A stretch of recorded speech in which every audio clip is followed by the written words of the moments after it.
여러분 오늘을 기점으로 BC와 AD가 나눠지잖아요. 그죠? 여러분들도 여러분 삶 가운데 BC와 AD가 나눠지는 오늘이 되기를 축원합니다. 아멘. 이전에 있었던 그 모든 미움, 질투, 다툼, 시기, 또 여러분들이 가지고 있는 질병까지도 다 BC로 넘겨버리고 오늘부터 새로운 예수님의 사랑과 은혜로 AD의 삶이 시작되기를 축원합니다. 아멘. 여러분 성경에는 예수님에 대하여 쓴 책이 있습니다. 몇 권 있죠? 예수님의 생애에 대해서 쓴 책이 있어요. 성경에 몇 권 있죠? 4권. 그래서 사복음서라고 그러죠. 그죠? 근데 이 사복음서에는 모두가 다 예수님의 탄생에 대해서 기록하고 있지 않습니다. 아시죠? 그죠?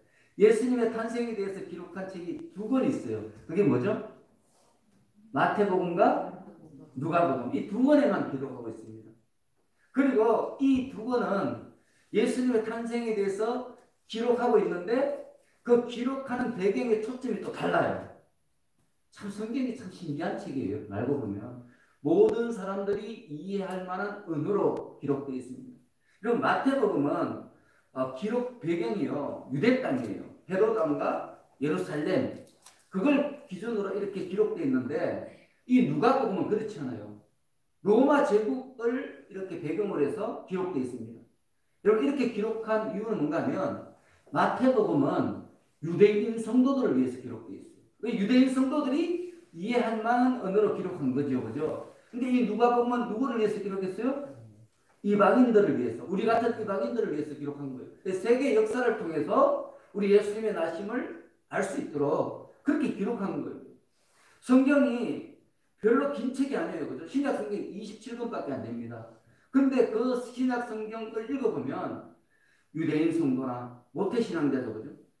그리고 이방인 성도나 막 세상 마음대로 살다가 예수를 믿은 사람 이런 사람 각각의 사람들이 이해할 만한 언어로 각각의 처지와 상황에 따라 기록하고 있습니다. 성경이 얼마나 멋있고 또 읽을 때 얼마나 신나는지 우리를 다 이해해 주시잖아요. 우리 하나님께서 우리의 처지와 형편을 다 이해하시고 벌써 2000년 전에 수많은 사람들 어떤 사람은 어부이고 어떤 사람은 의사이고 어떤 사람은 왕이고 어떤 사람은 선지자고 어떤 사람은 학자고 이런 사람들을 통해서 우리 모두가 이해할 수 있는 언어로 우리에게 책을 주신 거예요. 그 책이 무슨 책이에요? 성경이죠. 성경. 그래서 성경이 참 귀합니다. 그래서 오늘은 우리와 같은 나중에 예수를 믿는 사람 처음부터 선택된 그런 선민이 아니라 이렇게 이방인인 우리들을 위해서 기록한 이 누가복음을 통해서 우리 하나님께서 우리에게 도대체 무엇을 말씀하고 싶으신 것인가 하는 것에 대해서 우리가 한번 생각해 봤으면 좋겠습니다. 자, 우리 1절에서 3절 말씀 다 같이 다시 한번 읽습니다. 1절에서 3절 시작. 그때 가이사 아구스토가 명을 내려 천하로 다 호접하라 하였으니 이 오석은 브레노가 수리아 총독이 되었을 때 처음 한 것이라. 모든 사람이 호접하러 각각 고향으로 돌아가네. 자, 여기서 가이사 아구스도는 로마 제국의 초대 황제입니다. 초대 황제. 원래 이름은 가이우스 옥타비우스예요. 이 사람은 참 탁월한 지도력을 가지고 있었습니다. 그리고 막강한 군사력을 가지고 영토를 확장했는데요. 페르시아에서부터 영국에 이르기까지 전 세계의 거의 절반을 이렇게 정복한 대제국을 이룬 그런 황제입니다. 여러분 이 옥타비우스가 얼마나 위대했는가 하면 당시 로마 원로원이 옥타비우스 황제에게 칭호를 내렸어요. 그 칭호가 뭔가 하면 아우구스투스, 오늘 보면은 아우구스토라 되어 있는데 아우구스투스라는 칭호를 내렸어요. 그 아우구스투스는 무슨 뜻인가 하면 존엄자라는 뜻이에요. 존엄자. 위대하고 고귀하고 지극히 숭배받는 자 이런 뜻입니다. 여러분 인간에게 줄 수 있는 가장 위대한 칭호를 누가 받았어요? 이 가이우스 옥타비우스가 받은 거예요. 오늘 보면은 가이사 아구스토라고 그러죠. 여러분 이 위대한 황제가 대제국의 황제가 명령을 내렸어요. 무슨 명령인가 하면 온 천하에 호적을 하라 이렇게 명령을 내렸습니다. 여러분 이 황제의 명령을 누가 거역하겠습니까? 모든 사람이 순종할 수밖에 없죠. 그죠? 그래서 요셉과 예수님을 잉태한 마리아도 고적하러 유다 지파의 본산인 베들레헴에 가게 된 것입니다. 여러분, 원래 이 요셉과 마리아는 어디에 살고 있어요, 지금? 갈릴리 나사렛에 살고 있죠, 그죠? 그런데 지금 어디를 가고 있어요? 베들레헴으로 가고 있어요. 베들레헴은 예루살렘 옆에 있습니다. 아주 멀어요. 아주 멀어요. 옛날에는 걸어가야 되기 때문에. 아니, 만삭인 이 마리아가요, 베들레헴에 간 거예요. 베들레헴에 간 거예요. 어쩔 수 없이 로마 황제가 명령하니까 방법이 없어요. 안 가면 안 되죠, 그죠? 그런데 여러분, 우리가 세상의 역사의 눈으로 볼 때는 분명히 로마 황제 가이사의 명령에 의해서 이 마리아가 베들레헴에 가서 예수님을 낳았지만, 그렇지만 성경은 그렇지 않다는 거예요. 영적인 눈으로 보면 예수님을 베들레헴에서 탄생시키려는 하나님의 섭리가 있었다는 거예요. 섭리. 하나님께서 여러분, 이스라엘 백성들이 범죄하자 70년간 포로로 끌려갈 것이라고 예언하셨어요. 그죠? 그리고 난 뒤에 잡혀간 이스라엘 백성들이 70년 후에는 해방될 것이다. 그러면서 그 왕 이름까지 지명하고 있습니다. 누구죠? 고레스 왕이지 않습니까? 그죠? 고레스 왕을 통해서 이스라엘 백성들이 해방되었죠. 그죠? 이게 성경에 예언되어 있습니다. 예언되고 그대로 성취되었습니다. 그런데 오늘 본문에 나타난 이 사건도요, 이 예수님이 태어나기 700여 년 전에 미가라는 선지자를 통해서 이미 예언하신 거예요. 메시아가 베들레헴에서 나실 것이다. 그리고 때가 되자 이 아구수도를 통해서 그 예언을 이루신 거예요. 여러분, 이 지금 가이사 아구수도가 호정 명령을 내린 것은 자기도 모르게 하나님의 명령을 따라 내린 거죠. 성경은 그걸 말하고 있습니다. 그를 통해서 요셉과 마리아가 베들레헴에 가게 됐다는 것입니다. 여러분, 세상 역사는 하나님의 구원 역사의 일부입니다. 여러분, 우리 그걸 믿어야 돼요. 하나님께서는 우리를 구원하실 때 어떤 특별한 역사를 만들어서 구원하시는 것이 아니라 일상적으로 일어나는 이 모든 사건들을 통해서 우리의 구원을 이루어 가시는 거예요. 성경은 그것을 굉장히 강조하고 또 강조합니다. 그러면서 우리가 베드로전서를 통해 배웠죠, 그죠? 세상의 통치자에게 어떻게 하라고요? 복종하라 그랬잖아요. 순종하라. 이유가 뭐예요? 그들을 누가 세웠기 때문에? 하나님께서 세우셨기 때문에. 이 세상 역사는 결국 우리 하나님의 손 위에서 일어나는 일이라는 것입니다. 여러분, 그렇기 때문에 세상이 아무리 교회를 박해한다 할지라도, 교회를 대적한다 할지라도 결국에는 성경에 기록된 하나님의 예언대로 다 되게 되어 있습니다. 여러분, 다 되게 되어 있어요. 세상의 미래는 이미 하나님께서 성경에 다 예언해 놓으셨어요. 그리고 때가 되면 그 예언대로 되는 거예요, 여러분. 이거는 그 누구도 변경할 수 없는 다 작정된 일입니다. 작정된 일이에요. 우리가 살아가는 이 삶은요, 하나님의 예언의 계시의 말씀 가운데 그 선상에 있는 삶이에요. 우리가 그 선상에 살고 있어요. 우리의 인생 가운데서도 여전히 하나님의 예언은 이루어지고 있는 거죠. 여러분, 그렇다면 우리가 이렇게 우리의 모든 삶이 하나님의 예언의 일부라고 우리가 믿는다면, 여러분, 우리 삶에 일어나는 일들은 무슨 일들이에요? 하나님의 계획 중에 있는 일이에요. 그죠? 그렇지 않습니까? 그렇기 때문에 우리 삶을 우리가 면밀하게 관찰을 해야 돼요. 관찰을 해야 돼요. 그리고 우리 삶에 나타난 하나님의 섭리를 우리가 발견해야 돼요. 발견. 여러분들 어떻습니까? 지금 여러분들이 다 살아가고 있잖아요. 각각 여러분들이 주인공이죠. 그죠? 여러분 삶 가운데 하나님이 어떤 모습으로 섭리하고 계십니까? 오늘 그걸 생각해 보라는 거예요. 지금 하나님께서 오늘 우리에게 이 누가복음 2장 1절에서 7절 말씀 주신 이유는, 첫 번째 이유는 뭔가면 너희 삶 가운데 하나님께서 섭리하고 계신다는 거예요. 가이사 아구수도를 통해서 섭리하여서 예수님을 베들레헴에서 태어나게 하신 이 하나님께서 지금 여러분들을 통해서 하나님께서 작정하신, 예언하신 그 일들을 이루고 계신다는 것입니다. 그리고 그것을 우리가 발견하라는 거예요. 발견하라는 거예요. 발견하고 난 뒤에 세상 사람들에게 말하는 거예요. 세상의 모든 일들은 우연이 없다. 다 하나님의 섭리의 일부라는 거예요. 그걸 우리에게 알아라고 오늘 이 본문을 주신 거예요. 여러분, 오늘 성탄을 맞이해서 하나님께서 우리에게 주시는 가장 큰 메시지는 뭔가 하면 우리의 삶은 우연히 일어나는 게 없다는 거예요. 다 누구께서, 어느 분께서 주신 거라고요? 하나님께서 주신 거예요. 하나님께서. 불평불만하지 말라는 거예요. 그 가운데 하나님께서 살아계심을 역사하고 나타내신다는 것입니다. 그래서 여러분, 오늘 이 성탄의 날에 나도 마리아처럼, 요셉처럼 하나님의 예언의 증인이 되어야 되겠구나. 계시의 증인이 되어야겠구나. 이렇게 다시 한번 결단할 수 있기를 예수님의 이름으로 축원합니다. 자, 두 번째는요. 이어지는 본문에 보시면 마리아가 베들레헴에 왜 갔는지에 대해서 설명하고 있어요. 4절 5절 함께 했습니다. 4절 5절 시작. 요셉도 다윗의 집 족속이므로 갈릴리 나사렛 동네에서 유대를 향하여 베들레헴이라는 다윗의 동네로 그 약혼한 마리아와 함께 호적하러 올라가니 마리아가 이미 잉태하였더라. 자, 요셉도 다윗의 집 족속이므로, 여러분 이 말은 뭡니까? 요셉이 다윗의 자손임을 강조하는 편이죠. 그죠? 강조해요. 요셉이 호적하러 베들레헴에 간 이유는 뭐라고요? 요셉이 누구기 때문에? 다윗의 자손이기 때문에. 자손. 여러분 왜 이렇게 지금 누가복음에서 이 요셉이 다윗의 자손임을 강조하고 또 강조하는 것입니까? 이유가 뭐죠? 성경에 그렇게 예언되어 있으니까 다윗의 자손으로 오실 거라고 메시아가 예언되어 있기 때문에 그렇다는 거예요.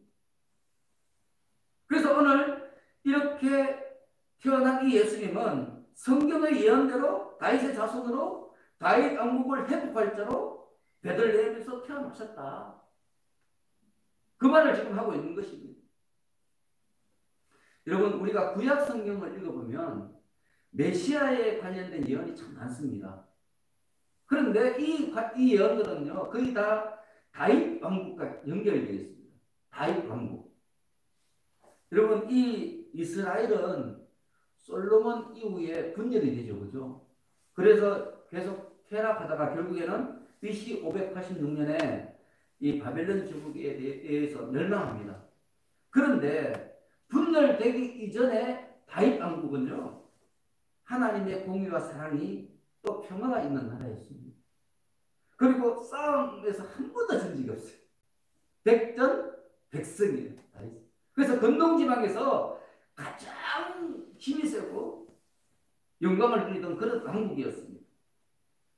그래서 이스라엘 백성들은 이 다윗 왕국을 굉장히 그리워했어요. 계속 핍박받고 압제받으면서도 그들의 꿈속에 뭐가 있는가 하면 언젠가는 하나님께서 우리의 이 나라의 다윗의 왕국의 영광을 회복시켜 주실 것이야. 그런 꿈을 꿨습니다. 그리고 우리 하나님께서도 장차 메시아가 오면 이 무너진 다윗 왕국을 다시 세우고 또 영원하게 하리라 이렇게 예언하셨어요. 약속하셨어요. 그런데 여러분 성경이 왜 이렇게 메시아가 도래하는 이 영원한 왕국을 왜 다윗 왕국, 다윗 이렇게 말씀하시는가 하면 그것은 다윗의 신앙 때문에 그렇습니다. 신앙. 다윗 왕국이 뭐 특별한 나라이기 때문에 그런 게 아니고 다윗 왕국을 건설한 이 다윗의 신앙이 너무 놀랍고 아름답고 귀한 것이기 때문에 우리 하나님께서 다윗의 신앙을 강조하기 위해서 다윗 왕국의 회복을 이렇게 말씀하셨습니다. 여러분 다윗은 정말 온유한 사람이었습니다. 그리고 이 사랑이 많았어요. 사랑이 아주 많았습니다. 또 용감했어요. 여러분 사랑이 많고 온유한데 용감하는 거 좀 안 되잖아. 좀 말이 맞지 않지 않습니까? 용감하려면 만폭해야 되죠. 그죠? 근데 사랑이 많으면서도 또 온유하면서도 또 용감했어요. 또 나라를 공의로 다스렸습니다. 그리고 하나님 앞에 늘 경건하고 겸손했습니다. 여러분 이 다윗을 보면 꼭 우리 예수님을 보는 것 같아요. 예수님을 보는 것 같습니다. 그리고 이 다윗은요 하나님을 찬양하는 찬양대를 만들었어요. 또 수많은 시를 이렇게 기록했어요. 또 형식을 갖춘 예배도 처음으로 드렸습니다. 그리고 성전을 지으려고 일평생 자기가 본 모든 좋은 것들을 모아두었습니다. 여러분, 이런 다윗, 이 다윗이 우리 하나님 보시기에 너무 귀한 거. 그래서 우리 하나님께서 다윗에 대해서 내 마음에 합한 사람이다, 내 마음에 맞는 사람이다, 이렇게 말씀하시면서 앞으로 다윗을 통해서 내 뜻을 이루리라, 이렇게 선포하셨습니다. 다윗이 메시아의 표상입니다. 표상. 앞으로 올 메시아는 다윗처럼 올 거랍니다. 그래서 다윗의 자손 요셉과 마리아가 베들레헴에 가서 예수를 낳았다, 이렇게 강조하거든요. 그리고 이 사실은 다른 말로 하면 이제 다윗 왕국이 다시 재건되어질 것이다, 그걸 선포하는 거예요. 이제 이 이스라엘이 다시 회복되어질 것이다, 그걸 말씀하고 있는 것입니다. 그리고 이 다윗의 나라가 한 번도 진 적이 없죠, 그죠? 그와 마찬가지로 어떤 강력한 세력도 이 새로 재건되는 다윗 왕국을 무너뜨릴 수 없을 것이다. 어떤 악한 세력도 다윗 왕국을 향한 하나님의 사랑에서 다윗 왕국을 끊어낼 수 없을 것이다, 그걸 선포하고 있는 것입니다. 그리고 이 다윗 왕국은 장차 우리가 나아가야 될 천국까지 이르게 될 것이다. 여러분, 오늘 지금 이 요셉과 마리아가 다윗의 자손이라 강조하는 그 강조에는 바로 그런 메시지가 들어있는 것이죠. 그래서 오늘 이 성탄의 날에 우리 하나님께서 이 다윗의 왕국에 우리를 초청하시는 예수 그리스도의 탄생의 울음소리를 듣고 그 울음소리가 우리를 영원한 다윗의 왕국으로 초청하시는 하나님의 음성임을 너희들이 깨달아야 합니다. 그리고 이것을 믿음으로 받아들이라는 거죠. 여러분, 어떻습니까? 오늘 이 예수님의 울음소리가 여러분 귀에 들립니까? 그리고 이 울음소리 때문에 여러분 가슴이 설레입니까? 그러면 여러분들은 구원받은 백성인 거예요. 이 예수님의 울음소리에 대해서 아무런 감정이 없다면 우리는 조금 더 성경을 읽어야 되고 또 말씀을 좀 더 상고해야 됩니다. 이 살아계신 하나님의 이 땅에 오심이 우리 가슴 깊은 곳에서 뜨거운 감동으로는 오늘 성탄절이 되기를 축원합니다. 여러분, 마지막으로 이 다윗 왕국을 회복하기 위해서 우리 예수님께서 이 땅에 오셨는데, 그런데 성경은 그 누구도 따뜻하게 맞아주지 않았다, 이렇게 말씀하고 있어요. 자, 6절 7절 한 게 있습니다. 6절 7절 시작. 거기 있을 그때에 해산할 날이 차서 첫 아들을 낳아 강으로 쏟아서 우리의 되었으니 이는 여러분이 있을 곳이 없으리라. 여러분, 베들레헴에는 호적을 하기 위해서 온 다윗의 자손들이 엄청 많았을 거예요. 그렇지 않습니까? 모든 국민이 다 호적을 해야 되니까 유다 지파는 다 어디 가서 해야 돼요? 베들레헴에 가서 다윗의 후손, 특히 유다 지파 중에 다윗의 후손은 다 베들레헴에 가서 호적을 해야 되니까 얼마나 많은 사람들이 모였겠습니까? 그런데 베들레헴은 아주 작은, 다윗의 고향이긴 했지만 아주 작은 동네라 요관이 많지 않았습니다. 요관이 많지 않았는데 이 요셉은 그때 가난한 사람이잖아요. 가난한 사람이니까 요관을 얻을 길이 없어요. 여러분, 우리도 여름이 되면, 행락철이 되면 막 이 호텔값이 엄청 오르잖아요, 그죠? 평상시에는 3만 원, 5만 원 하던 것이 그때 되면 막 300만 원, 400만 원까지 막 뛰게 돼요, 그죠? 그것처럼 이때도 얼마나 이 베들레헴의 이 요관이 값이 올랐을까요, 그죠? 너무 많은 사람이 몰려드니까. 그래서 이 요셉과 마리아가 갈 곳이 없어요. 돈이 없으니까. 그런데 이 마리아가 산통이 시작된 거예요. 갈 데는 없죠. 돈은 없죠. 산통은 시작됐죠. 그래서 급하게 나국간을 빌렸습니다. 그곳에서 예수님을 출산한 것입니다. 그래서 첫 아들을 낳아 강포로 싸서 그 위에 누웠습니다. 이렇게 말합니다. 그런데 여러분, 여기서 제 마음을 아프게 하는 단어가 있어요. 그게 뭔가 하면 강포라는 단어입니다. 강포. 이 강포라는 단어는요, 찢다, 옷을 찢다, 찢은 옷. 그러니까 옷이 있는데 이 천 조각이 있는데 그것을 찢어낸 천, 이런 뜻이에요. 찢어낸 천. 여러분, 우리 예수님은 다윗 왕가의 계보를 잇는 메시아로 이 땅에 오셨어요. 그죠? 메시아로 오신 거예요. 왕의 후손, 왕이 되기 위해서 이 땅에 오신 거예요. 그런데 화려한 왕궁이나 좋은 옷이 아니라 나국간에서 염을 통해서 그것도 찢어진 천 조각에 쌓인 채로 태어난 거예요. 찢어진 천 조각. 여러분 아무리 비천해도 마구간에서 출생한 사람 있습니까? 여러분들 중에서 마구간에서 출생한 사람 있어요? 여러분 그런 사람 본 적 있습니까? 여러분 태어난 아기에게 입힐 베네 저고리도 없어요. 마땅한 이 좋은 천도 없어요. 그래서 찢어진 천 조각으로 우리 예수님을 쌌다는 거예요. 찢어진 천 조각으로. 여러분 이 구절을 할 때 우리 마음이 어떻습니까? 저는 이 원어를 읽고 가슴이 찢어지는 것 같았습니다.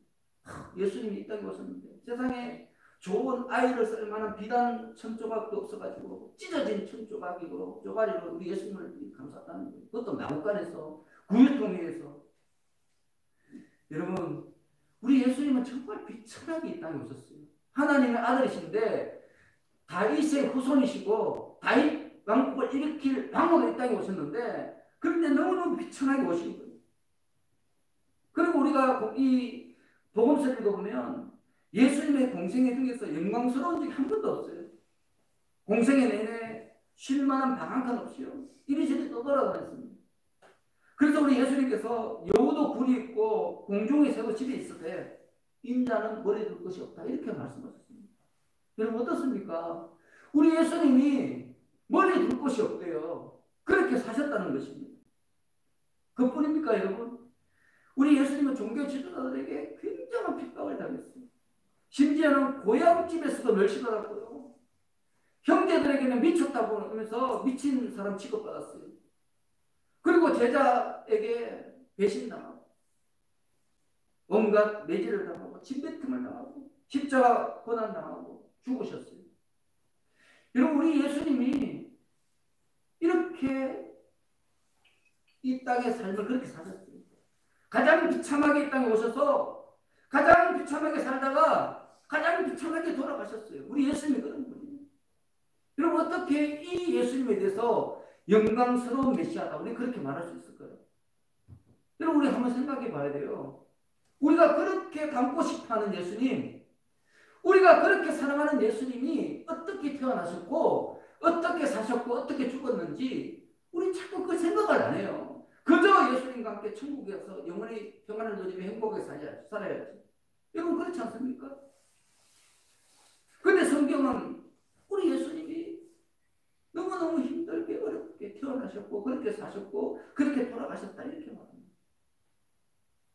여러분 우리 예수님께서 왜 이렇게 비참하게 사셨을까요? 그 이유가 뭡니까? 바로 비참한 우리들을 구원하시기 위해서 그렇게 사신 거예요. 예수님은 전혀 비참할 필요가 없었어요. 그럴 이유도 없었어요. 그렇게 하지 않아도 되는 그런 분이 있었어요. 능력이 있는 분이 있었어요. 그런데 그분은 공생애 내내 비참하게 사셨어요. 한 번도 편하게 쉬신 적이 없어요. 눈만 뜨면 병자들과 함께하고요. 눈만 뜨면 가난한 사람들을 치유해주고 눈만 뜨면 사람들에게 복음을 전하고 남들이 다 잘 때는 제자들이 잘 때는 산후에 가서 밤새도록 기도하시고 제자들이 늦잠 잘 때는 우리 예수님은 새벽 미명에 가서 기도하시고 우리 예수님은 그렇게 사셨어요. 여러분 그걸 아셔야 됩니다. 그런데 우리는 자꾸 예수님의 화려한 면만 봐요. 화려한 면만. 그러면서 예수님 닮고 싶어요. 얼마나 어리석은 말을 하는지 모릅니다.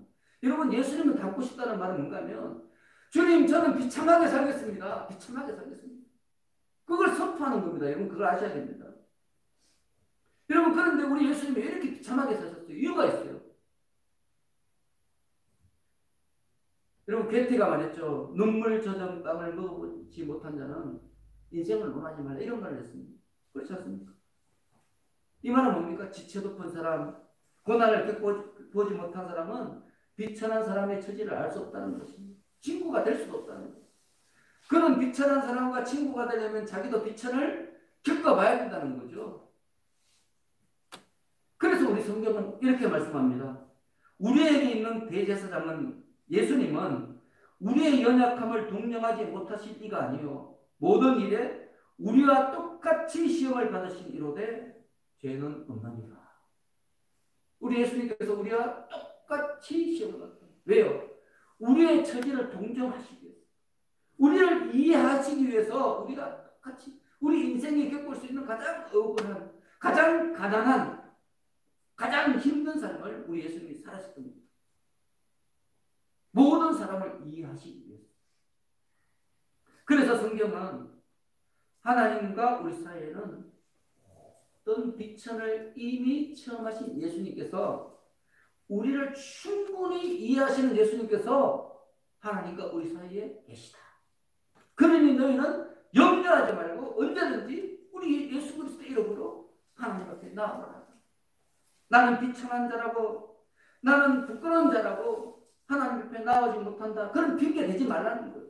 누구든지 예수님을 의지하면 모든 비천을 경험하신 예수님께서 우리를 사랑으로 품어주시고 하나님 앞에 나아갈 수 있도록 도와주시는 겁니다. 여러분, 그러므로 오늘 이 성탄은요, 모든 사람들이 그리스도의 이름으로 신령하게 되는 날이에요. 거룩하게 되는 날이에요. 온전하게 되는 날이고, 용서하는 날이고, 사랑하는 날이고, 섬기는 날이에요. 여러분, 오늘 이 날부터 여러분들이 달라지기를 원해요. 어제는 빛이에요. 이제 오늘부터는 애기예요. 새로 예수님이 오고 난 이후의 삶이 되어야 되는 거죠. 그런데 여러분, 가장 중요한 것은 뭔가 하면 예수님께서 어떻게 해서 높아졌나 이거예요. 어떻게 해서. 하나님의 뜻에 죽기까지 순종하신 것.